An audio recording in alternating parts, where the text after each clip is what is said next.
La relatora de ese panel será Daniela Salas Zúñiga, que es socióloga, activista femenina de Perú, con experiencia y formación en gestión de proyectos y derechos humanos, educación sexual integral, género y juventudes. Actualmente trabaja como consultora en monitoreo, evaluación y aprendizaje en temas de justicia climática y cuidados. Y es parte de la red JACLAC, desde donde impulsa procesos de educación digital, crítica y participación juvenil en la América Latina y Caribe. La panelista se llama Ana Arias Batallas, que es afroecuatoriana, con máster en psicología y licenciada en orientación familiar, cofundadora y actual coordinadora de la línea de autocuidado en la Fundación Conexión Educativa en Ecuador, donde impulsa la salud mental, justicia social, equidad de género y diversidad. Integrante de la comunidad JACLAC, promueve la participación juvenil en educación digital crítica con experiencia en acompañamiento terapéutico y emocional a defensores de derechos humanos y digitales. Así que muchísimas gracias, están todos aquí. Tenéis como 15 minutos para poder hacer la presentación y las interacciones. Estaré aquí como mediando, contabilizando el tiempo y voy a hacer como un aviso, como cuando quede como 5 o 2 minutos y el cierre, ¿vale? Un placer, un gusto tenerles aquí. ¿Cómo están? Buenos días con todas, todos y todes. Desde Conexión Educativa y JACLAC, pues es un placer poder presentarles esta charla relámpago acompañada de mi compañera Daniela Salas, mi compañero Luis Fernando y quien les habla, Ana Arias. Les presentaremos sobre el ciberacoso y burnout, impactos psicosociales en defensoras de derechos digitales. Le doy paso a mi compañera. Sí les escucho. ¿Ustedes me logran escuchar? Sí, escuchamos bien. Y vemos también las dispositivas. Ok, listo. Les comentaba que, bueno, les saludamos desde Ecuador, desde la Fundación Conexión Educativa y JACLAC. Les presentaremos el tema ciberacoso y burnout, impactos psicosociales en defensoras de derechos digitales, acompañada de mi compañera Daniela Salas, Luis Fernando y quien les habla, Ana Arias. Les doy paso a mi compañera Daniela. Muchas gracias por el pase, Ana, y muchas gracias por este espacio. Y creo que toda la agenda está súper buena y bueno, qué buena oportunidad para hablar acerca de ese tema tan importante que es cómo mantenemos en bienestar a las personas que defienden derechos en espacios digitales, ¿no? Entonces, queríamos comenzar esta conversación mostrándoles unas cuantas cifras. Global Witness al año presente encontró que 9 de cada 10 defensores medioambientales encuestados recibieron abuso en línea y que incluso llegaron a detener su activismo. Esto me parece que es de las cosas más impactantes que uno enfrenta, que uno observa cuando se habla de violencia en línea y la experiencia que tienen los activistas, ¿no? Que detienen, este es un antes y después, esto va a parar sus labores. En segundo lugar, también tenemos que Amnistía Internacional al año 2024 se indica que 3 de cada 5 activistas juveniles sufren ciberacoso en todo el mundo por publicar contenidos de derechos humanos. Del mismo modo, Digital Defenders nos comenta que el 70% de defensoras digitales reportan haber pausado su activismo por agotamiento o violencia en línea.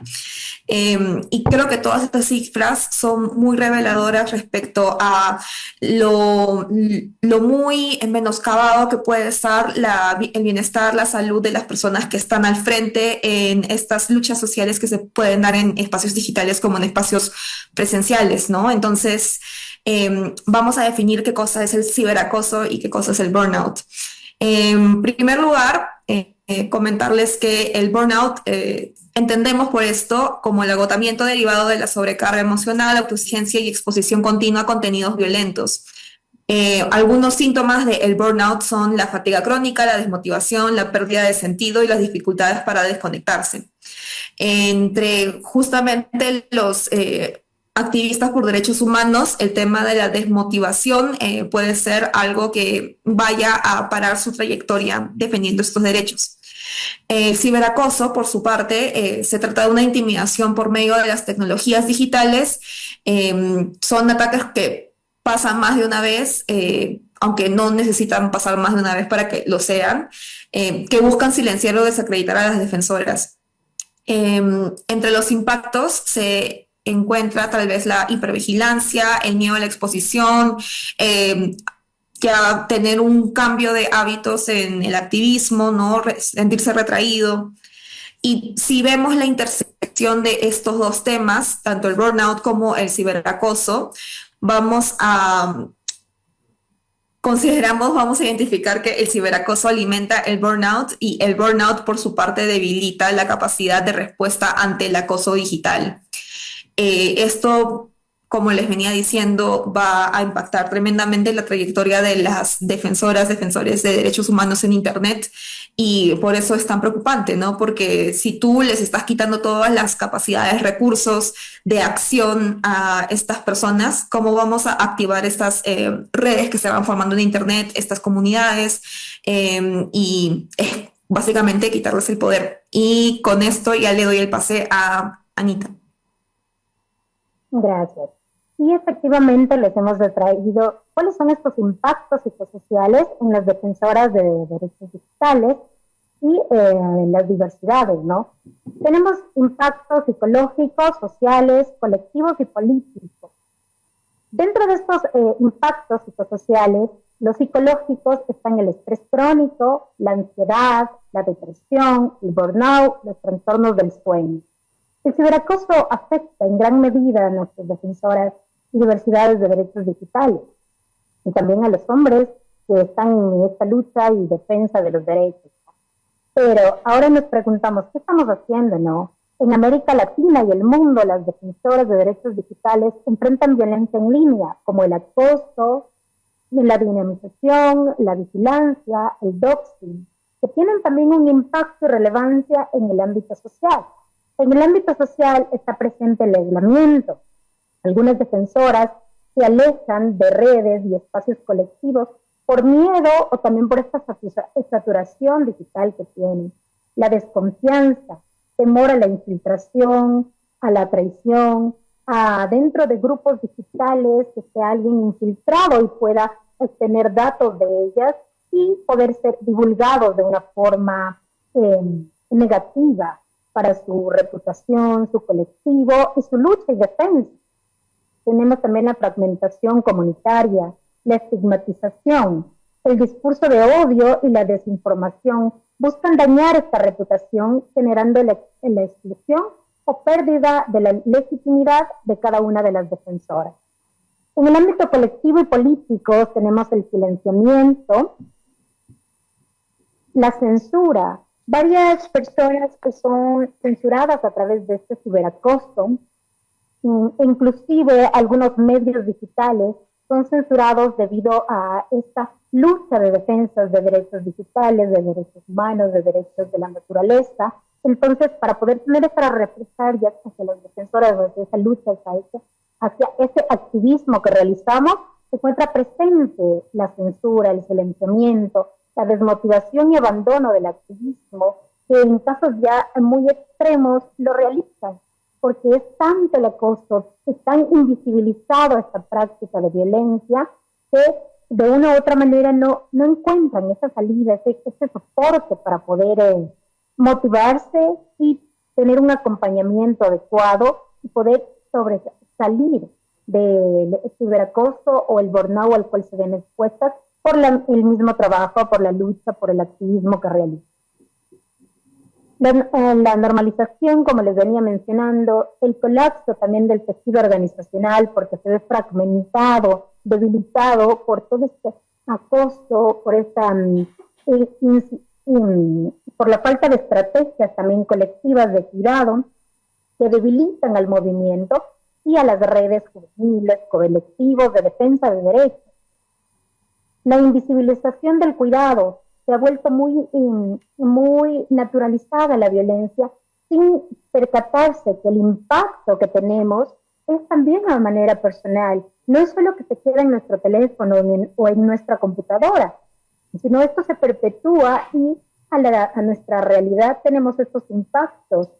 Vamos caminando por la calle y las personas que sufren de acoso pues también lo viven ya de manera real, física. Entonces no es que solo la violencia se queda en el ámbito digital. Y aquí les he traído también esta frase: los componentes psicosociales deben formar parte de la gobernanza de Internet. Las emociones, el cuidado y la salud mental son parte de la sostenibilidad del activismo digital. Le doy paso a mi compañero. Muchas gracias, Anita, y un saludo para todos desde Ecuador.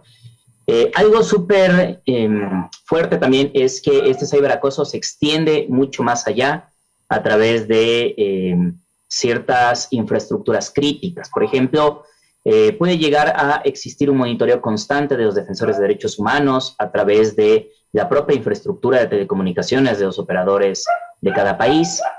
Este monitoreo constante recopila información de estas personas, incluso utilizando leyes como leyes de ciberinteligencia, leyes también de inteligencia cibernética, y creando perfiles como agentes encubiertos informáticos, que es algo que al menos aquí en Ecuador se está intentando implementar a través de diversas normativas legales. Las técnicas de fuentes abiertas para poder recopilar información también hacen que la información pública de los defensores de derechos digitales sea utilizada en su contra, muchas veces para la criminalización del conocimiento técnico o también para desprestigiar a las personas que están realizando su activismo desde el ámbito digital también. Esto va mucho más allá, creando ataques dirigidos específicamente a organizaciones. Por ejemplo, hemos visto ataques dirigidos a sitios web, en donde han hecho que los sitios web dejen de estar accesibles, bloqueo de cuentas de redes sociales también, para que no puedan seguir difundiendo la información que están recopilando, o inclusive en nuestro país hemos visto recientemente que esto se ha escalado a bloqueo de cuentas bancarias de líderes, lideresas, defensores de derechos humanos e inclusive cuentas bancarias de organizaciones sociales. De esta manera, dejando bastante limitado el desarrollo de sus proyectos y dejando también a los grupos beneficiarios desprotegidos. Porque han habido varias organizaciones que están a espera de recibir fondos por algunos proyectos que estaban ejecutando, pero al tener sus cuentas bloqueadas, pues no han podido continuar con todo el trabajo que están realizando. Chicas, quedan 4 minutos, ¿vale? Muchas gracias. Justamente en este tiempo quisiéramos abrir una ronda de preguntas. Si tienen alguna duda, alguna inquietud, pues estamos prestos a escucharles. Un minuto que voy a pasar a una persona que tiene una pregunta, ¿vale? Gracias. Muy buenas tardes a todos. Soy Fresia de Bolivia. Bueno, yo me voy involucrando en temas de activismo digital o ciberactivismo. Igual y estuve en una ponencia, sin embargo, me gustaría nutrirme más con ustedes.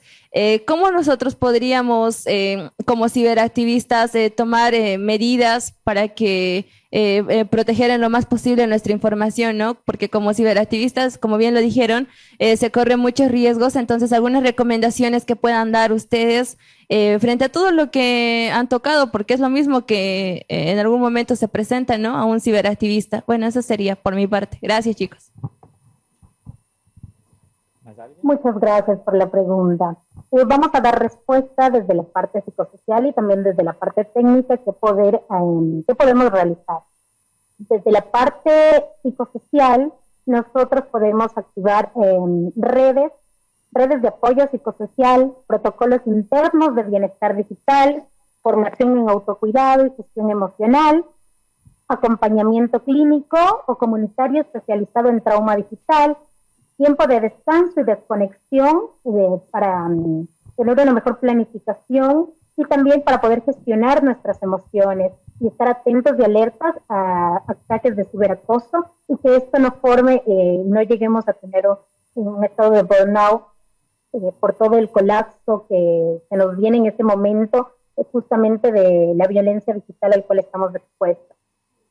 Y también tener el tiempo de descanso, de desconexión, implementar la reparación, acompañamiento emocional ante el ciberacoso y a su vez le doy paso también a la parte técnica para que nos pueda ayudar con cómo protegernos para no estar inmersos a este ciberacoso y abuso.